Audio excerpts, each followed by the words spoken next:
Hello, I'm Debbie Smart. I'm a research assistant at the Population Health Sciences Institute at Newcastle University. This presentation is on parental intimate partner violence and abuse, measurement of the risk of exposing children and the mental health impact, otherwise known as the PROTECT study. Parental intimate partner violence and abuse is a prevalent and substantial child protection concern. Up to the year ending March 2022, the DFE noted concerns about the parent carer being the victim of domestic abuse and the mental health of the child's parent carer as the most common risk factor to children. There are a series of reviews and guidance reports that stress the importance of multi-agency working to protect children from harm. However, there remains much variation between professional groups in their approach and understanding. The aims of the PROTECT study were to examine the organisational, cultural, structural and other contextual variables that act as barriers and facilitators to a shared understanding in response to parental intimate partner violence and abuse. We aim to explore what the current measures and tools used to identify and assess thresholds of IPVA and its mental health harms, what the shared and divergent thresholds were, how the impact of IPVA is responded to, and what frameworks were considered to be relevant and acceptable when measuring and responding to IPVA. We conducted qualitative interviews with 29 practitioners from a range of services, including health, children's social care, education, the police and specialist domestic abuse services. I will present an overview of the findings in relation to identifying and assessing thresholds of harm, language and cultural barriers within and between organisations, responding to IPVA, working with the whole family, followed by the conclusions and recommendations. In regard to our findings around identifying and assessing thresholds of harm, there were broadly two approaches to doing this. One that quantified the immediacy and severity of risk, and the other that looked at a more comprehensive understanding of risk within a wider assessment and of an individual's needs or the whole family.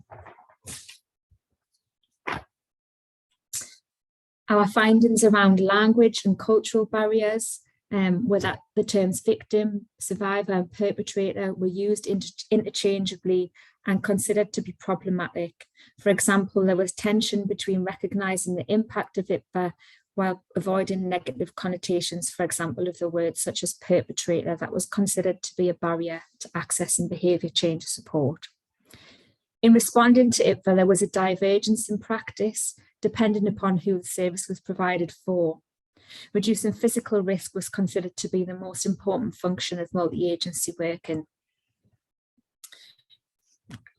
Working with the perpetrator focused on engagement, and reflected terms such as he's doing everything we're asking for. The police seem to focus on individual episodes or incidents of IPVA, whereas specialist domestic abuse services were more concerned about the pattern of violence and abuse.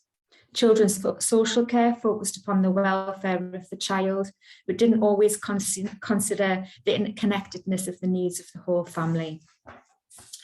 While working with the whole family, victim blaming was common within multi-agency response, remaining in the relationship was perceived as a choice. This contributed to the notion of invisible fathers and deficit mothers. A number of services highlighted the need to view IPVA by fathers as a parenting problem, as well as an abusive behaviour within an intimate relationship. This was considered both important in order to protect the adult victim survivor from ongoing coercive and controlling behaviour, as well as meeting the child victim's needs. We sense-checked our findings with women with lived experience, and in particular, language on first contact was considered to be very important. There was also the inconsistency in the approach between organisations and the response that they gave to women contributed to the fear that they often felt. In conclusion, there are inconsistencies in the tools used to assess risk, ways of assessing risk, and what drives the risk assessment. There is little shared understanding of risk, and there is disagreement over who should protect who from risk and how. How risk is assessed is a driver for how the family is supported. And it's important to remember that language is more than just words. Now, our recommendations, we suggest that practitioners should adopt an approach to assessment which recognises parent roles and relationship behaviour in relation to IPFA, which does not victim blame, recognises the need for perpetrators to take responsibility, and identifies the impact upon children, using terms such as mothers who are impacted by IPFA, fathers who perpetrate IPFA. Models such as the thrivership model should be utilised to promote stages of recovery and hope to victims and survivors, with the focus of women moving from surviving to thriving by responding to the trauma that they have experienced and enabling recovery. Organisations should consider the impact of multiple and different assessment approaches to families who experience IPFA through utilising a community of practice approach. They should be victim and child-centred, led by children's social care and specialist domestic abuse services for both the victim and perpetrator.